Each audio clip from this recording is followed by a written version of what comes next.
ಪ್ರಧಾನಮಂತ್ರಿ ನರೇಂದ್ರ ಮೋದಿ ಅವರ ಇವತ್ತಿನ ಕಾರ್ಯಕ್ರಮದ ಹೈಲೈಟ್ಸ್.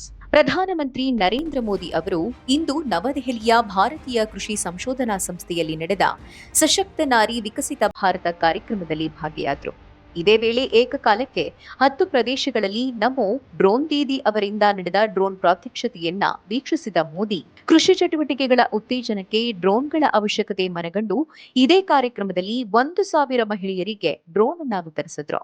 ಸ್ಕಿಲ್ ಇಂಡಿಯಾ ಭಾಗವಾಗಿಯೂ ಡ್ರೋನ್ ಉಡಾವಣೆ ಹಾಗೂ ನಿರ್ವಹಣೆ ಕಲಿತ ನಾರಿಯರಿಗೆ ಕೇಂದ್ರ ಸರ್ಕಾರದಿಂದ ಡ್ರೋನ್ ಪೈಲಟ್ ಎಂಬ ಪ್ರಮಾಣ ಪತ್ರವನ್ನ ನೀಡಲಾಗಿದೆ. ಇದರಿಂದ ಕೃಷಿ ಚಟುವಟಿಕೆಗೆ ಪೂರಕವಷ್ಟೇ ಅಲ್ಲದೆ ಮಹಿಳೆಯರಿಗೆ ಹೊಸ ಕೌಶಲ್ಯವೊಂದು ಕಲಿತಂತಾಗುತ್ತೆ.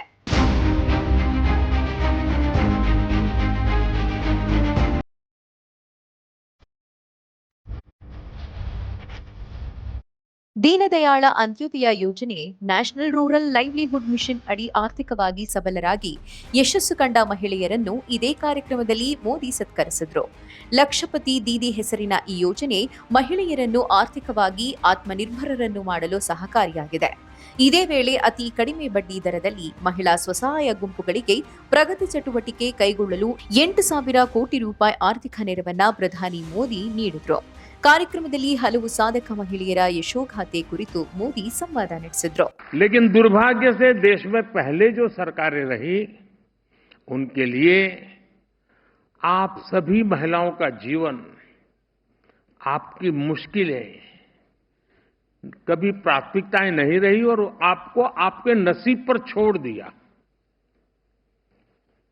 मेरा अनुभव यह है कि अगर हमारी माताओं बहनों को थोड़ा अगर अवसर मिल जाए, थोड़ा उनको सहारा मिल जाए, तो फिर उनको सहारे की जरूरत नहीं रहती है, वे खुद लोगों का सहारा बन जाती है. ದೆಹಲಿ ಕಾರ್ಯಕ್ರಮದ ನಂತರ ಪ್ರಧಾನಿ ಮೋದಿ ಹರಿಯಾಣದ ಗುರುಗ್ರಾಮಕ್ಕೆ ಭೇಟಿ ನೀಡಿ ದೇಶದಾದ್ಯಂತ 1 ಲಕ್ಷ ಕೋಟಿ ಮೌಲ್ಯದ 112 ರಾಷ್ಟ್ರೀಯ ಹೆದ್ದಾರಿಗಳಿಗೆ ಶಂಕುಸ್ಥಾಪನೆ ನೆರವೇರಿಸಿದ್ರು. ಜೊತೆಗೆ ದೆಹಲಿ ಹರಿಯಾಣ ಸಂಪರ್ಕಿಸುವ ಅಷ್ಟಪಥದ ದ್ವಾರಕಾ ಎಕ್ಸ್‌ಪ್ರೆಸ್ ವೇ, ಕರ್ನಾಟಕದಲ್ಲಿ 2,750 ಕೋಟಿ ರೂಪಾಯಿ ಮೌಲ್ಯದ ದಾಬಸ್ಪೇಟೆ ಹೊಸಪೇಟೆ ಸಂಪರ್ಕಿಸುವ ಹೆದ್ದಾರಿ, ದೆಹಲಿ, ಉತ್ತರ ಪ್ರದೇಶ, ಆಂಧ್ರಪ್ರದೇಶ, ಹಿಮಾಚಲ ಪ್ರದೇಶಗಳ 5 ನೂತನ ಹೆದ್ದಾರಿಗಳನ್ನ ಮೋದಿ ಲೋಕಾರ್ಪಣೆಗೊಳಿಸಿದ್ರು.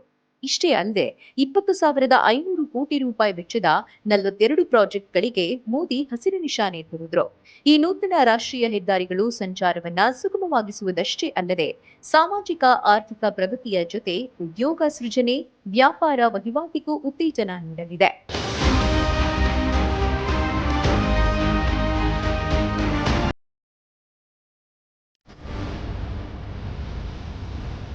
ಒಂದೆಡೆ ಸ್ವಾವಲಂಬಿಗಳಾಗಿಸಲು ಮಹಿಳೆಯರಿಗೆ ಡ್ರೋನ್ ನೀಡಿದ ಮೋದಿ, ಮತ್ತೊಂದೆಡೆ ಅತಿ ಕಡಿಮೆ ಅವಧಿಯಲ್ಲಿ ದೂರದ ಅಂತರ ತಲುಪಲು ರಾಷ್ಟ್ರೀಯ ಹೆದ್ದಾರಿಗಳನ್ನು ದೇಶದ ಜನತೆಗೆ ಅರ್ಪಿಸುವ ಮೂಲಕ ಸರ್ವತೋಮುಖ ಅಭಿವೃದ್ಧಿಗೆ ಶ್ರಮಿಸ್ತಾ ಇದ್ದಾರೆ.